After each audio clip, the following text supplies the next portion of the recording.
ओम शांति, ओम शांति, ओम शांति। आज हम सभी आज इस बारात घर में पहुंचे हैं। आज का विशेष रक्षाबंधन के पावन पर्व पर, और ये पुरानी आली गांव की चौपाल जहाँ पर हम सभी यहाँ पर एकत्रित हुए हैं। इतनी पुरानी चौपाल है और आली गांव भी बहुत पुराना है। बहुत साल हो गए यहाँ पर सेवा करते हुए, लेकिन फिर भी आली गांव वाले मुझे लगता है अभी भी जागृत ज़्यादा नहीं हुए हैं, तो उनको जगाने की अति आवश्यकता है। इसलिए आज आली गांव के लिए इस चौपाल में ये कार्यक्रम रखा है। आप सबने रक्षाबंधन के बारे में सुना ही। रक्षाबंधन का पर्व स्नेह का पर्व है, प्रेम का पर्व है, भाई बहन के बीच का पर्व है। सब कुछ तो हमने सुन लिया, लेकिन ये स्नेह, ये प्रेम आएगा कैसे? कैसे आएगा? प्रेम कोई चीज तो नहीं है ना। अगर मुझे प्रेम लेना है तो मार्केट में चले जाएं और थोड़ा पैसा दे करके खरीद लें। है यहाँ पर आपके यहाँ पर कोई दुकान, कोई मार्केट वगैरह नहीं है जहाँ पर थोड़ा सा स्नेह ले ले, थोड़ा सा प्रेम ले ले? है ऐसा? है? माताएं बैठी यहाँ पर, भाई जी बैठे यहाँ पर सारे। है ऐसा? ऐसे दुकान नहीं है जहाँ पर मिले? इसका मतलब क्या है? जो स्नेह चाहिए हमको, जो प्रेम चाहिए हमको, वो सारी चीजें दुकान में मिलने वाली नहीं है। लेकिन कहाँ बिकती है ये? आपको पता है कहाँ बिकती है? कोई चीज होती है तो कहते हैं ये कहाँ से मिलती है, कहाँ बिकती है? तो कहते फलाने जगह जाओ, वहां पर आपको मिलेगी। तो ये चीजें कहाँ मिलेंगी हमको? कौन बता सकता है ये चीजें कहाँ मिलेगी? पहली बात तो ये चीजें बिकती नहीं है, पर मिलती जरूर है। कहाँ मिलेगी? कौन सा ठिकाना है पता आप लोगों को? नहीं पता? नहीं पता किसी को भी? जिसको पता है वो हाथ खड़ा करे। हाँ जी, कहाँ पर मिलता है? इसका मतलब ब्रह्मा कुमारी सेंटर में मिलती है। तो प्रेम स्नेह देने वाला वो ब्रह्मा कुमारी सेंटर में बैठा है। जब हम वहां पर जाते हैं और सत्य ज्ञान को प्राप्त करते हैं, तो प्रेम क्या चीज होती है, स्नेह क्या चीज होती है, सुख क्या चीज होती है, शांति क्या चीज होती है, जो हमको चाहिए, जो चीज मुझे चाहिए, लेकिन बाहर में वो प्राप्त नहीं होती। हमें अपने भीतर ढूंढना पड़ेगा। कहाँ ढूंढना पड़ेगा? भीतर ही हो, क्योंकि बाहर तो है ही नहीं ना।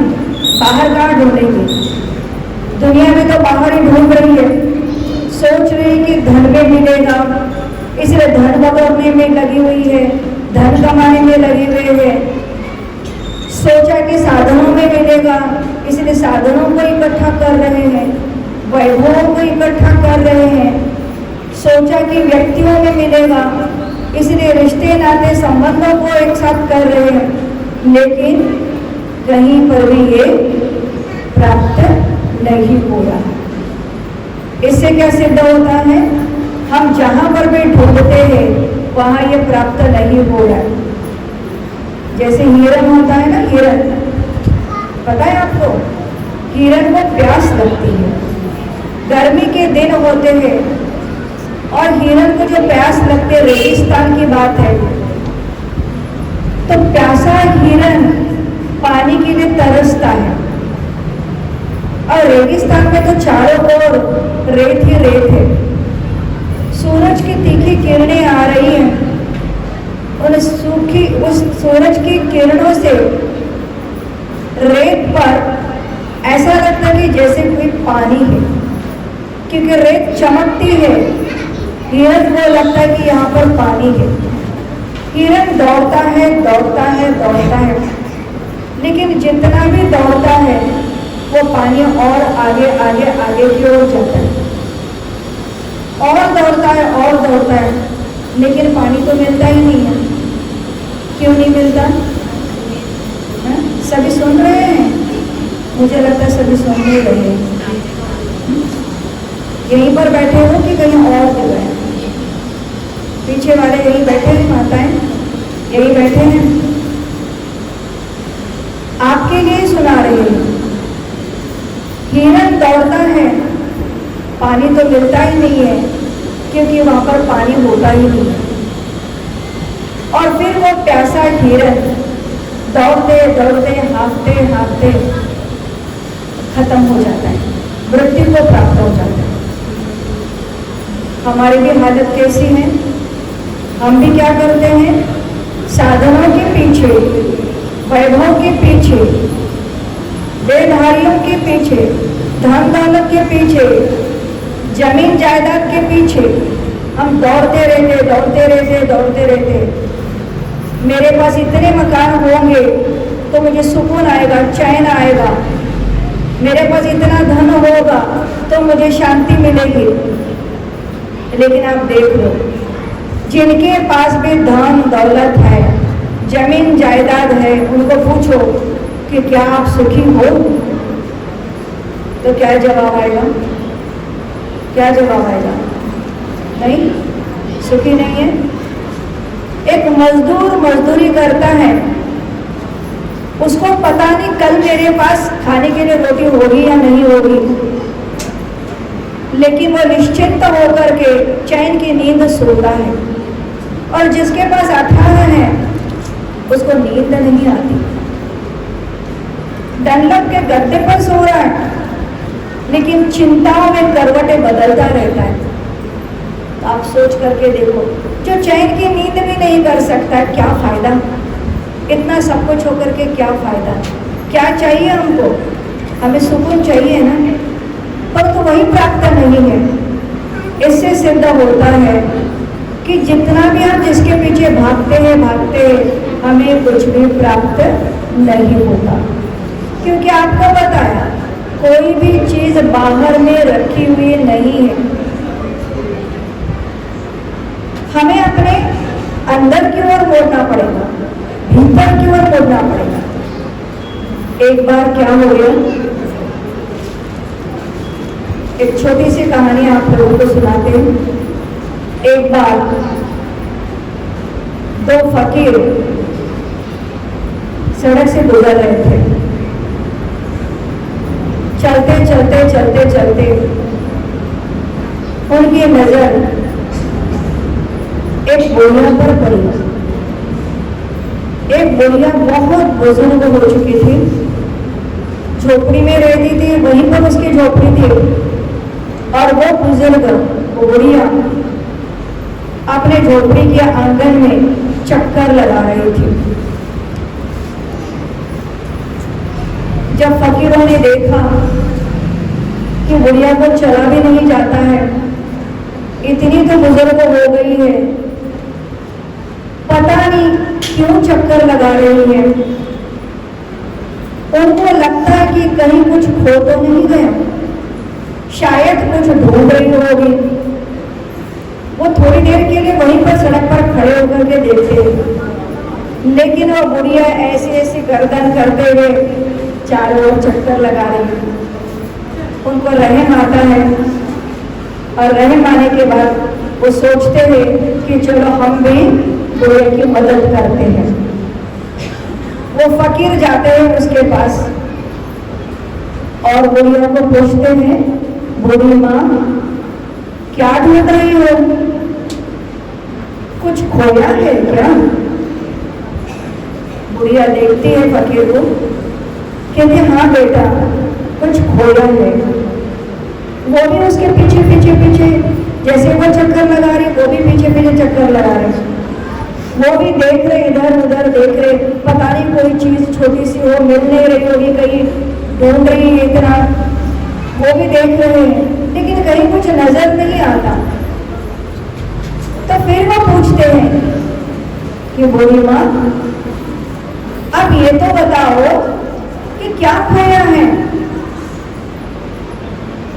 फिर वो क्या पूछते हैं, ये तो बता दो जो खोया हुआ है, क्योंकि इतने चक्कर लगाने के बाद भी कहीं कुछ नजर नहीं आ रहा है। तब वो पूछते हैं जो खोया हुआ है वह आपने झोपड़ी में खोया है या इस आंगन में खोया? तब वो बुढ़िया कहती है अरे मैंने तो वो झोपड़ी में खोया।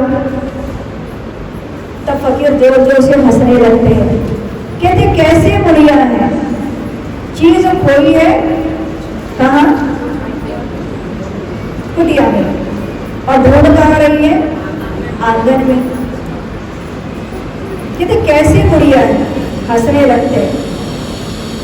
बुढ़िया भी उन फकीरों की ओर नजर करके देखती है और क्या बोलती है, कहती है मैं भी आपको यही बताने चाहती हूँ। क्या बताना चाहती हूँ? जो तुम्हें आपके अंदर में ढूंढना चाहिए वो ढूंढने की वजह आप भी बाहर क्यों ढूंढ रहे हो? समझ में आ गया? समझ में आ गया? फकीर लोग भी जंगल की तरफ, पहाड़ों की तरफ, है ना, क्यों जा रहे हैं? वहां थोड़ी मिलने वाली शांति, सुख शांति तो आपके भीतर है। उसका कुछ खोया हुआ नहीं था।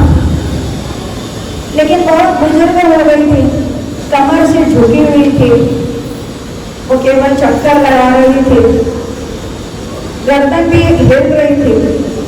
चक्कर लगाते लगाते क्या हो गया, दूसरे को दिखाई दे रहा, तब पता नहीं बेचारी क्या खोया हुआ है, क्या ढूंढ रही है। तो इस प्रकार बुढ़िया ने सबक सिखाया कि जो चाहिए उसको कहाँ ढूंढो? अपने अंदर ढूंढो, अपने भीतर देखो। तो परमपिता परमात्मा भी प्रजापिता ब्रह्मा कुमारी ईश्वरीय विश्वविद्यालय की ओर से हमें यही सीख देना चाहते हैं कि हे मानव प्राणी, जो तुम्हें चाहिए वो कहाँ मिलेगा? कहाँ मिलेगा? हम मंदिर, मस्जिद, गुरुद्वारे, चर्च जाते हैं, हम तीर्थ यात्राओं पर जाते हैं, जंगलों में जाते हैं, पहाड़ों पर जाते हैं, गुफाओं में जाते हैं, लेकिन जीवन में जो सच्ची शांति, सच्चा सुख, खुशी, चैन, ये कोई वहां पर नहीं मिलेगा। अल्पकाल का मिलेगा, लेकिन सदा के लिए शांति, सदा के लिए सुख चाहिए तो सत्य ज्ञान को, आत्मज्ञान को सुनने की आवश्यकता है। आत्मज्ञान से ही हमारे भीतर के कपाट खुल जाते हैं और फिर हमारे स्वयं के दर्शन हो जाते हैं। इसीलिए परमात्मा आकर के हमको बताते हैं कि हमारा वास्तविक परिचय क्या है।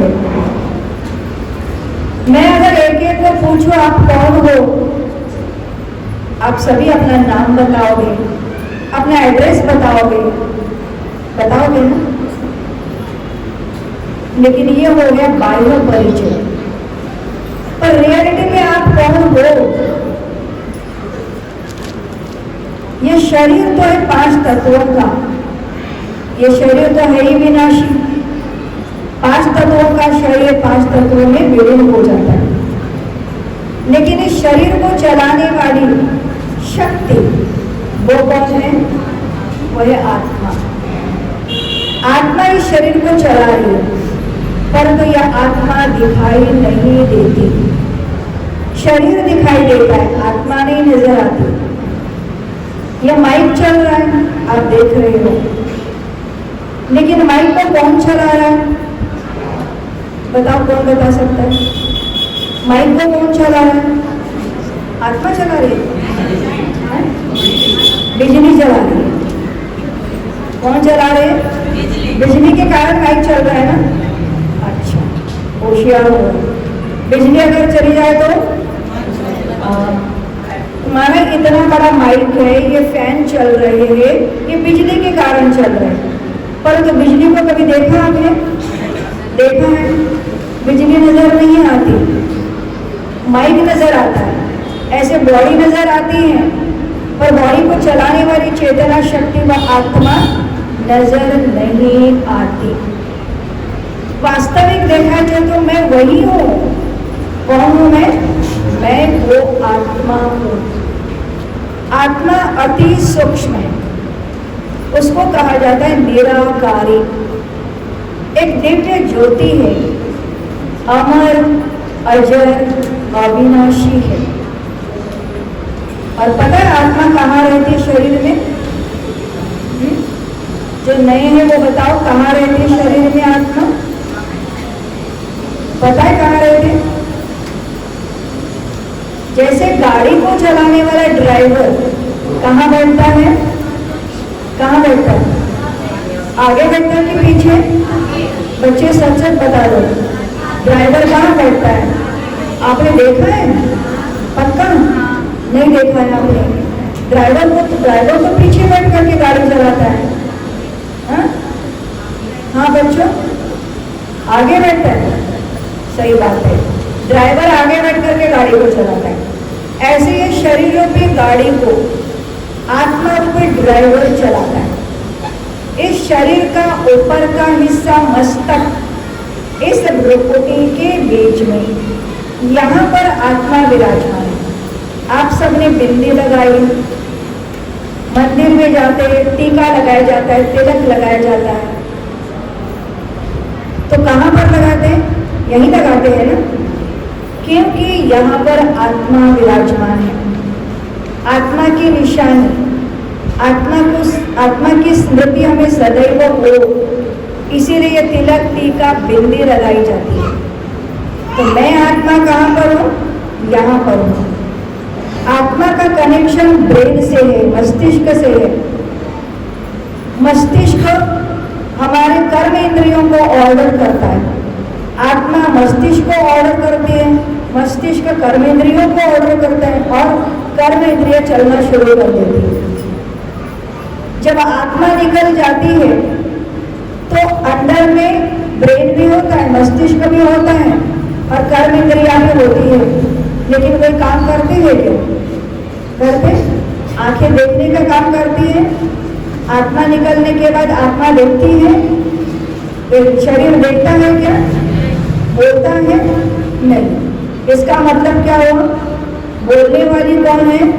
आत्मा शरीर के मुख के द्वारा बोलती है, आंखों के द्वारा देखती है, कानों के द्वारा सुनती है। तो सब कुछ करने वाली कौन है? आत्मा। जैसे ये माइक नहीं बोलता, अब देखो माइक बोलता है क्या? माइक नहीं बोलता, मैं बोल रही हूँ तो माइक आवाज दे रहा है। ऐसे ही शरीर को चलाने वाली चेतना शक्ति आत्मा है। हम सभी मनुष्य प्राणी हैं, चाहे वो स्त्री है, चाहे पुरुष है, बच्चा है, बड़े हैं, बुजुर्ग है, हम सभी मनुष्य हैं। लेकिन जब भी कोई परिस्थिति आती है, जब भी समस्या आती है, दुख आता है, तब हम किसको याद करते हैं? पड़ोसियों को? नहीं, रिश्तेदारों को? किसको याद करते हैं? तब कहते हैं हे भगवान। सभी कहते हैं ना, सब भगवान को याद करते हैं। लेकिन वो भगवान है कौन? क्योंकि हमारे यहाँ पर भगवानों की कोई कमी तो है नहीं है। जिधर भी देखो तू ही तू कहते हैं, ये भी भगवान वो भी भगवान, बहुत सारे भगवान हैं। लेकिन साईं बाबा ने ऊपर की ओर उंगली करके क्या कहा? सबका मालिक एक बोला कि अनेक बोला? जीसस क्राइस्ट ने भी क्या कहा? God is light, God is light. तब भी क्या कहा? उंगली कहा कि एक की है ना, और ऊपर की ओर की उंगली। गुरु नानक देव जी ने भी क्या कहा? एक ओंकार निराकार कहा। सबने ऊपर की ओर उंगली की। तो परमात्मा जो है वो एक है, भगवान एक है, परमात्मा एक है, और वो एक परमात्मा हमारे जैसा देहधारी नहीं है। वो जन्म और मृत्यु के चक्र में नहीं आते, वो निराकारी है, वो एक दिव्य ज्योति है, वो अमर अजर अविनाशी है, सारे संसार का वो रचयिता है। ऐसा क्रिएटर, रचयिता, परमात्मा, निराकार दिव्य ज्योति, उसका नाम है शिव। क्या नाम है? शिव। शिव का अर्थ है सबका भला करने वाला, सबका कल्याण करने वाला। इसीलिए मंदिरों में आपने देखा होगा, शिव के मंदिर में शिवलिंग रखते हैं, गोल गोल पत्थर होता है, वहां पर मूर्ति नहीं होती। शिव के मंदिर में शिव पिंडी होती है, बाकी सभी मंदिरों में मूर्तियां होती हैं। इससे सिद्ध होता है परमात्मा को अपना शरीर नहीं है, परमात्मा के कोई माता पिता नहीं है, लेकिन वो सबका माता पिता है। इसीलिए हम सभी भजन गाते हैं। क्या गाते? तुम्ही हो माता पिता, तुम्ही हो बंधु सखा, तुम्ही हो। हम उसको कहते तू माता भी है, पिता भी है, बंधु भी है, सखा भी है, सद्गुरु भी है, रक्षक भी है, सब कुछ तू है। क्योंकि हम आत्माओं का संबंध परम आत्मा के साथ है। परंतु सर्व संबंधों में सर्वश्रेष्ठ संबंध है पिता और पुत्र का। इसीलिए परमात्मा को कहा जाता है परम पिता या गॉड फादर कहते हैं। वो हमारा पिता है, हम उसके बच्चे हैं। हम बच्चों को मांगने की आवश्यकता नहीं है। बच्चा कभी मांगता है क्या? बच्चे को भूख लगी तो दोनों हाथ फैला करके मम्मी के आगे मम्मी मम्मी मम्मी प्लीज भूख लगी ऐसा बोलता है क्या? नहीं, मम्मी तो पहले से ही बना करके देती है। वो जानती है कि मेरे बच्चे को क्या चाहिए क्या नहीं चाहिए। तो हम सभी किसके बच्चे हैं? परमात्मा पिता के। तो परमात्मा पिता के आगे में हाथ फैलाने की क्या जरूरत है? हमें शांति दो, सुख दो, खुशी दो, मकान दो, धन दो, हम मांगते रहते हैं। पता है आपको मांगने वाले को क्या कहते हैं? भिखारी, है ना? मांगने वाला कौन होता है? भिखारी मांगता है। तो हम सभी भिखारी है क्या? तो मांग तो रहे हैं। मंदिर, मस्जिद, गुरुद्वारे, चर्च जाते हैं, यही तो मांगते रहते सारे, हाथ फैलाकर, जोड़े फैलाकर। अब परमात्मा वर्तमान समय धरती पर आ चुका है और वो कहता है कि तुम भिखारी नहीं हो, तुम मांगने वाले नहीं हो, तुम तो दाता के बच्चे हो। परमात्मा कौन है? दाता है, देने वाला है, सब कुछ देता जाता है। केवल हम लेंगे। हमारे दो हाथ हम कितना लेंगे आप सोचो, वो तो हजारों हाथों से देता है। तो ऐसे दाता के बच्चे अब हमें मांगने की आवश्यकता नहीं है। तो ऐसा निराकार परमात्मा शिव जो हमारा सच्चा पिता है, जिसको बड़े प्यार से हम बाबा कहते हैं। बाबा माना देवधारी बाबा नहीं है, यह है निराकारी परमात्मा शिव बाबा। हम सभी आत्माओं का पिता, केवल हमारा नहीं है, वो आपका भी पिता है। कईयों की इसकी पहचान है, कईयों को नहीं है। वो हमारा पिता है, सबका पिता है, और पिता होने के नाते हमारा पूर्ण अधिकार है। और इसीलिए परमात्मा हम बच्चों को कहते हैं कि बच्चे, तुम अपना जन्म सिद्ध अधिकार मुझ परमात्मा पिता से लो। और वो कौन सा जन्म सिद्ध अधिकार है? सुख, शांति, खुशी, पवित्रता। ये हम आत्माओं का जन्म सिद्ध अधिकार है, वो परमात्मा से हमें प्राप्त होता है। इसलिए जब भी कोई शरीर छोड़ता है तब भी हम क्या कहते हैं? हे भगवान, उस गई हुई आत्मा को शांति दो, ऐसा बोलते हैं ना। तो शांति का दाता कौन है? वो परमात्मा। तो सत्य परमात्मा निराकार शिव बाबा हम सबको ये सीख दे रहा है, आत्मज्ञान दे रहा है, परमात्मा ज्ञान दे रहा है। और वो कहता है कि आत्मचिंतन करो, परमात्मा चिंतन करो, अपने आत्मा को सचेत करो, जागृत करो, क्योंकि जागृत होने का अब टाइम आ गई। इसके पहले तो सो ही रहे थे, अज्ञान की नींद में सो रहे थे। अब क्या है? ज्ञान से हमको जागृत होना है। इसीलिए कहा जाता है ज्ञान को उजाला या प्रकाश, अज्ञान को अंधेरा या रात्र कही जाती है।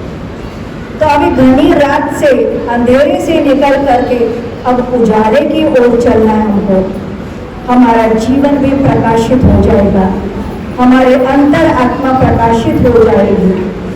तो इसीलिए ऐसे उस निराकार परमपिता परमात्मा शिव बाबा के हम सभी बच्चे हैं।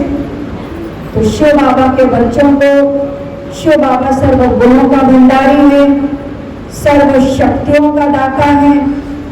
उस भंडारी से अपना कनेक्शन जोड़ करके परमात्मा से हम सब कुछ प्राप्त कर ले। यही बताने के लिए कोई ना कोई प्रोग्राम का आयोजन किया जाता है, चाहे वो रक्षाबंधन का हो, चाहे शिवरात्रि के मौके पर हो, या अन्य कोई भी प्रोग्राम होता है, उस समय आपको बुलाया जाता है ताकि हमारा भाग्य बन जाए। परमात्मा भाग्य विधाता आया है हमारे भाग्य को बनाने के लिए। आपको यहाँ पर इसलिए बुलाया कि आप अपना भाग्य बनाओ। समय जा रहा है, समय वापस लौट करके नहीं आता है। जो कुछ लेना है अभी लो, कल करते क्या हो जाएगा? काल आ जाता है। इसलिए कहते कल करे सो आज, आज करे सो अब नहीं तो कभी नहीं। केवल बोलते तो हैं और करेंगे कब? अपने जीवन में सचमुच अमल में नहीं लाएंगे तो हमें कुछ भी प्राप्त नहीं होगा। तो आज के इस शुभ अवसर पर, इस रक्षाबंधन के अवसर पर आप सभी को, परमात्मा के इस ईश्वरीय बच्चों को इस रक्षाबंधन की बहुत बहुत बधाई हो, बधाई हो, बधाई हो।